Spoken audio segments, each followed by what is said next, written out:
Selamat datang di New Perspective.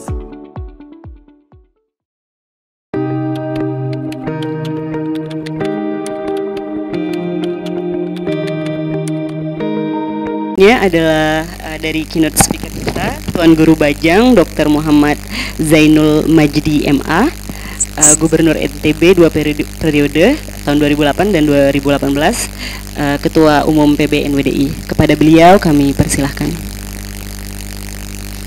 Terima kasih. Bismillahirrahmanirrahim. Assalamualaikum warahmatullahi wabarakatuh. Waalaikumsalam warahmatullahi wabarakatuh. Alhamdulillah, salatu wassalamu ala rasulillah wa ala alihi wa sahbihi wa man wala, amma ba'du. Yang saya hormati Bapak-Bapak dan Ibu yang hadir secara offline, secara langsung, tentu terutama Ibu Dr. Erni ya, yang hari ini kita bedah bukunya ya, dan para penanggap, para pembahas yang hadir, ada Pak Ros juga saya saksikan, ada Pak Saiful tadi ya, Pak Saiful Hamdi, rekan-rekan sekalian yang ada di ruang virtual bersama saya. Alhamdulillah wa syukurillah, puji dan syukur hanya milik Allah Subhanahu wa Ta'ala. Pagi hari ini kita dapat silaturahim, dan silaturahim ini insya Allah bermanfaat ya. Silaturahim ini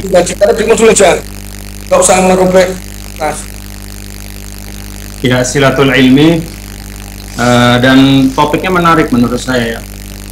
Tentang agama, budaya, keberagamaan, dan juga keragaman. Dan semua kita bicarakan dalam konteks Indonesia, secara lebih khusus dalam konteks NTB juga.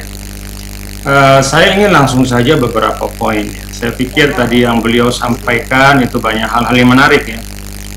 Tetapi saya ingin menyampaikan beberapa poin saja. Yang pertama, dalam posisi Islam kepada budaya.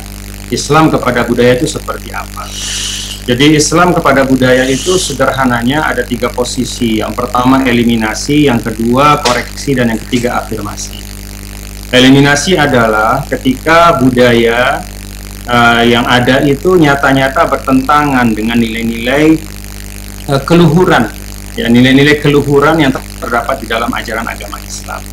Kita tahu bahwa Islam membawa nilai-nilai etik yang sangat kuat ya, memiliki nilai, membawa nilai-nilai moral dan akhlak yang sangat kuat. Nilai-nilai yang kita bahasakan sebagai nilai-nilai universal atau kemanusiaan. Nah, ketika ada budaya yang bertentangan secara diametral dengan keluhuran nilai-nilai ini, maka Islam memiliki posisi yang tegas, yaitu mengeliminasi. Contohnya ya, di dalam bangsa Arab dulu itu kan ada tradisi atau budaya wa'dul banat ya, menanam, mengubur hidup-hidup kaum anak perempuan. Nah, ini jelas sekali posisi Islam, bahkan berulang-ulang disampaikan di dalam Al-Quran, bahwa itu adalah suatu hal yang sangat bertentangan dengan nilai ketuhanan dan kemanusiaan. Maka serta-merta dieliminasi oleh Islam begitu, dan kemudian disubstitusi dengan suatu nilai yang bertentangan secara diametral, di mana penghormatan dan pemuliaan kepada kaum perempuan itu menjadi bagian integral dari ajaran Islam. Termasuk juga ketika mengeliminasi itu dengan by proses ya, artinya tidak serta-merta ya, tadarujan kalau istilahnya, secara gradual. Contohnya budaya minum-minuman keras. Di dalam masyarakat pra-Islam di Arab pada waktu itu, tradisi minum-minuman keras itu tidak hanya sekedar mengkonsumsi satu minuman ya, tetapi lebih dari itu sudah menjadi bagian dari kearifan budaya bahkan ya. Jadi kejantanan, keberanian, kemudian status sosial itu ditentukan dari sejauh mana dia mengkoleksi minuman keras begitu ya. Jadi identik ya, prestise dan posisi budaya dengan konsumsi minuman keras. Nah, itu dieliminasi oleh Islam secara gradual ya. Itu yang pertama posisinya. Nah, yang kedua adalah koreksi. Koreksi adalah ketika satu budaya itu secara substantif dia baik, tetapi ada operasionalisasinya yang keliru. Ya, di tataran pengamalannya itu keliru. Contoh misalnya nusroh al-qabilah, yaitu tradisi loyalitas kepada kelompok. Ya katakanlah pembelaan primordial, khususnya pembelaan kepada sesama suku ya. Jadi dulu itu kan dikenal kalau Anda berasal dari satu kelompok, maka Anda akan mendapatkan pembelaan dari kelompok Anda. Terlepas dari sebesar apa kesalahan Anda, ya, perbuatan destruktif Anda, tapi Anda tetap akan mendapatkan pembelaan. Maka oleh Islam, pembelaan ini tetap diakui, tetapi dirubah, dimodifikasi, ya, dikoreksi dalam tanda. Bagaimana koreksinya itu? Unsur akhoka zaliman atau mazluman. Budaya menolong itu, kalau dia dizolimi, oke. Tapi kalau dia menzolimi, maka yang kamu lakukan itu bukan kemudian membentengi dia dari pertanggungjawaban, ya, bukan membela dia mati-matian, tapi justru menyerahkannya kepada proses hukum. Antam na'hu minaz-zulmi. Jadi menolong orang yang zolim, menolong saudaramu dalam konteks ketika dia zolim adalah mencegahnya dari kezoliman atau menyerahkannya ke proses hukum. Ini bentuk koreksi, ya, atau modifikasi. Yang ketiga adalah afirmasi. Afirmasi itu mengakui, bahkan tidak hanya mengafirmasi, tapi dikokohkan. Yang sering saya sampaikan contoh adalah misalnya budaya memuliakan tamu, ya, di kalangan masyarakat pra-Islam, ya, masyarakat Arab pada waktu itu. Memuliakan tamu itu sangat penting, ya. Siapapun yang datang, ya, dimuliakan, pintu dibuka, dijamu, terlepas latar belakangnya dari mana, gitu. Selama dia tamu, dia dimuliakan. Nah, ketika datang Islam itu diafirmasi, bahkan dikuatkan, ya, tidak hanya menjadi satu pola budaya, tapi lebih dari itu menjadi ekspresi dari keimanan, sehingga Rasul mengatakan, man kana yu'minu billahi wal yawmil akhir falyukrim dhaifah. Siapa yang beriman kepada Allah dan hari akhir, maka dia wajib memuliakan tamu. Nah, inilah sikap Islam terhadap budaya secara umum. Itu yang pertama. Nah, berdasarkan ini, maka para pendakwah, ya, termasuk dulu kita sebutlah Wali Songo, ya, kemudian anak dari Wali Songo yang datang ke NTB, Sunan Prapen, dan seterusnya, itu membawa kearifan ini, sehingga kemudian semua budaya-budaya yang berkembang, pola budaya yang berkembang, yang kemudian melahirkan struktur sosial itu dipotret dalam kearifan ini, dalam posisi ini. Jadi ada hal-hal yang dieliminasi, ada yang dimodifikasi, ada juga yang diafirmasi, begitu. Nah, menariknya adalah ketika mengeliminasi itu dalam rentang waktu yang cukup panjang, ternyata tidak menimbulkan kegaduhan sosial. Jadi relatif relatif diterima dengan baik. Nah, tadi Ibu Erni menyebutkan tentang ziarah kubur, ya, ziarah makam-makam para tokoh, para leluhur, ya. Ini juga bagian yang menurut saya dimodifikasi, ya. Karena tradisi ini kan sudah ada sebelum Islam. Jadi pra-Islam di NTB, di Lombok ini kan tradisi berziarah, mendatangi makam orang yang dianggap bertuah, ya, berkeramat, ya, istimewa, itu kan sudah ada. Nah, kemudian ketika Islam datang, maka dimodifikasi, khususnya dalam konteks motif dan cara. Motifnya adalah bukan menyembah yang sudah mati, tapi motifnya adalah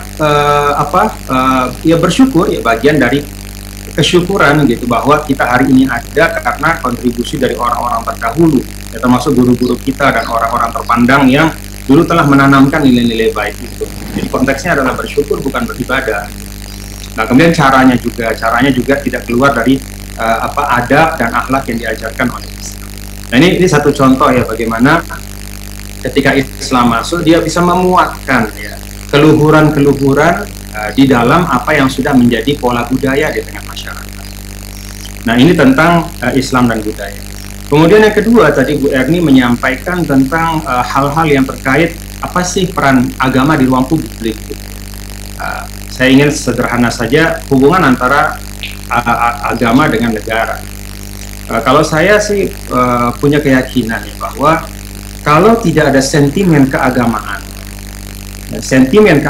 maka akumulasi semangat kebangsaan itu mungkin tidak akan kita baca seperti halnya yang tercatat dalam buku sejarah. Apa yang saya maksudkan? Dulu sentimen yang terbangun itu kan sentimen kesukuan, ya. Jadi kalau kita bicara misalnya Budi Utomo itu kan lebih kepada organisasi etnis awalnya, ya. Sebelum Budi Utomo, 3 tahun sebelumnya itu kan ada Syarikat Islam. Nah, Syarikat Islam ini menurut saya dia memiliki pandangan yang lebih yang lebih utuh, begitu. Dia bicara tidak dari konteks suku, tapi dia bicara dalam konteks pemberdayaan ekonomi masyarakat pribumi untuk menghadapi struktur ekonomi yang dibangun oleh kolonial pada waktu itu. Jadi ada semangat keagamaan di situ yang kemudian muncul menjadi pemberdayaan ekonomi. Itu yang pertama. Yang kedua, kita bisa lihat aktor-aktor utama ya yang berperan sangat penting di dalam masa kemerdekaan. Tokoh-tokoh Islam. Mereka ketika belajar di Tanah Suci itu kan belajar dua hal. Pertama belajar tentang Islam, kedua belajar tentang semangat kemerdekaan. Jadi dua hal ini mereka belajarkan di satu waktu di Tanah Suci, sehingga kemudian hubungan genealogi keilmuan keislaman itu juga bisa dibaca sebagai genealogi pertumbuhan nilai kebangsaan di Indonesia. Dengan kata lain, saya ingin mengatakan bahwa peran sentimen keagamaan, sentimen agama, peran Islam secara khusus itu sangat penting di dalam fase-fase awal dari tumbuhnya semangat ber-Indonesia. Kalau kita secara sederhana saja ya, fakta sosial yang imaterial, yang intangible, yang menyatukan kita di Indonesia ini selain fakta selain sentimen keagamaan, nilai-nilai, misalnya saya sebagai seorang Muslim, saya diajarkan bahwa membangun persatuan adalah kewajiban, menjaga persatuan adalah kewajiban. Itu kewajiban agama. Nggak ada yang lebih kuat dari itu. Jadi peran agama secara secara historis ya, secara objektif itu sangat kuat ya di Indonesia. Karena itu perlu kita jaga ya.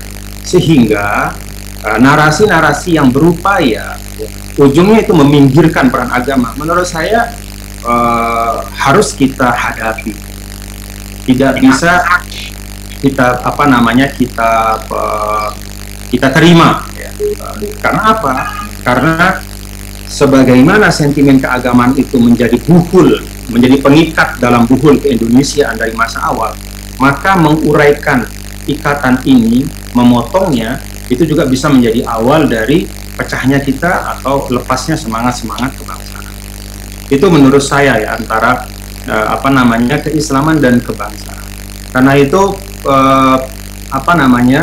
upaya-upaya negara. Ini saya juga ingin sampaikan upaya-upaya negara. Ini hal yang ketiga, upaya-upaya negara untuk menata ya, kehidupan keagamaan itu menurut saya adalah tanggung jawab negara. Tanggung jawab tidak hanya konstitusional ya, tetapi juga tanggung jawab historis ya. Tanggung jawab bahkan eksistensial. Karena dengan tidak menata ini maka bisa menimbulkan hal-hal yang tidak baik. Jadi saya ingin melihatnya dari sisi tanggung jawab negara.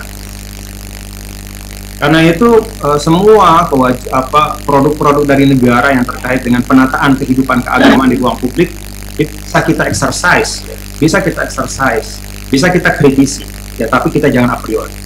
Karena sekali lagi bagi saya itu dikeluarkan oleh negara, ini secara filosofisnya dalam pandangan saya, adalah sebagai kewajiban konstitusional dan bahkan eksistensial dari negara ini.